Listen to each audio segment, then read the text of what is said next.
Hi guys, welcome to yet another video. So when I shot the last video, the Infinix Note 5 review, I got a lot of questions because I went on and on and on about Android One and why I liked it so much, that feeling of having close to stock Android on your phone.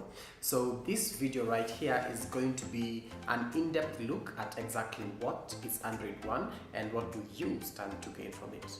Enjoy.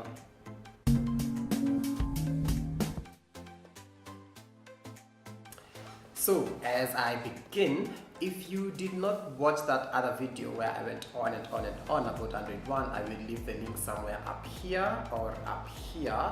So go watch that, then come back watch this. So Android One, maybe we start with what Android is, because Android is like an operating system. Same way you have Windows, same way you have Mac OS. It's basically an operating system, and the way Android works generally is that Android is free to use. Google creates what is called a source code, like the very basic code for Android, and then various manufacturers take this code and then they get licensing from Google in order to use the Google applications, Gmail, Google Maps, and etc. Google Photos. So those are proprietary to Google, and of course now manufacturers have to get permission to use those ones on top of the source code.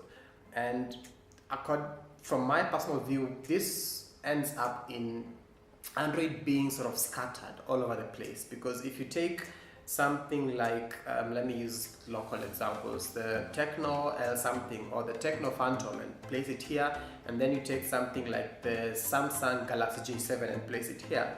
To someone who does not know exactly what they're looking at, the software experience of using these two phones is going to be very, very different. But at the end of the day, they're both running Android, and you might even find that they're both running the exact same version. So say Android 8.0 Oreo, something like that. So I think Google is trying to make the Android experience similar across the board compared to what iPhone users experience, because if you upgrade, the software experience is usually more or less the same. The only thing you have is incremental upgrades that come with the various releases of iOS features.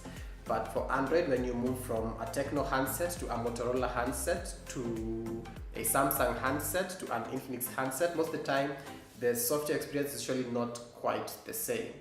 So Android One is a program that was launched in India to begin with, that was targeting low-cost, low-end smartphones, in a sense that OEMs, original equipment manufacturers, the guys who actually make the phones, they're good at hardware generally. So what Google says is, you guys do the hardware and we will do the software for you, and we shall guarantee you updates for, say, normally it's standard 2 years. And then what happens is, of course, they will have their own set of requirements, which they do not publish, by the way, because I'm thinking these requirements keep changing from time to time. So once it might be that because India is an emerging market, and in India dual SIMs are very popular, so for your phone to qualify to enter the Android One program, it should have dual SIM cards.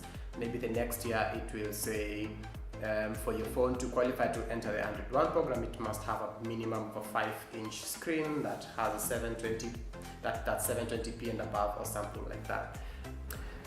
So after India, Android One was practically rolled out all over the world, and we have some pretty cool phones that have joined the Android One program since, including the LG G7 One that was very recently announced, that sports a Qualcomm Snapdragon 835 chipset, a QHD 6.2-inch panel, and a 12 megapixel f1.6 camera. These are some pretty cool specs. And I think also the Nokia 80 Roco is part of Android One. Technically all HMD is the company that runs Nokia, the Nokia brand now, HMD Global. All their phones are part of Android One now, and the best, most highly spec'd phone is the Nokia 80 Roco. So when you get Android One, you get very, very close to stock Android. When I say stock Android, I mean the kind of Android that is run on the Google Pixel devices. Very, very own that Google uses the Android open source project software, and it customizes it for its Pixel lineup. That is what is now referred to as stock Android.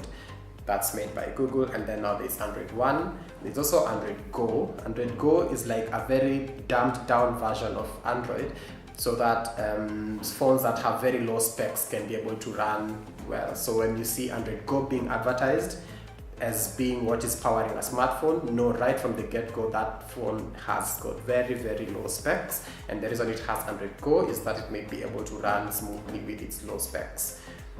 Yeah, so Android One gives you very fluid software. It gives you guaranteed updates for some time. I think it's usually, as I mentioned earlier, it's usually 2 years, and it gives you monthly security patches, and it gives you a very, very fluid version of Android, if I may put it, and that has Google integrated in very awesome ways into it. So kind of like my Infinix Note 5 here, I get most of my news from Google Now, in the sense that from my homepage I just swipe left and I am at my Google Now feed, and I automatically can access news articles, and it gets better the more articles you read. So it's able to suggest you the kind of articles you like. So you read a lot of gossip, and automatically whenever there's something to with gossip, you're gonna get a notification of an article, which of course you have control over.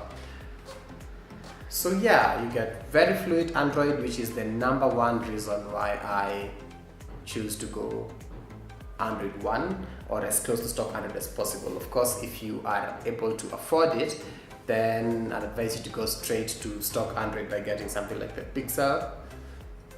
And the Pixel 3 is just about to be released, so we'll see how that goes. Alright guys, so I hope you enjoyed watching this video. That was just a brief explanation of what Android One is. I am working on a camera review for this Infinix Note 5, which I hope should be out in about a week or so. So yeah, if you like this content, please give me a thumbs up, and if you loved this content, please subscribe for more, and remember to turn on notifications, that when I upload new content in future, you will get a notification on your phone to watch it. Alright, thank you for watching, and I will catch you in the next one. Peace out.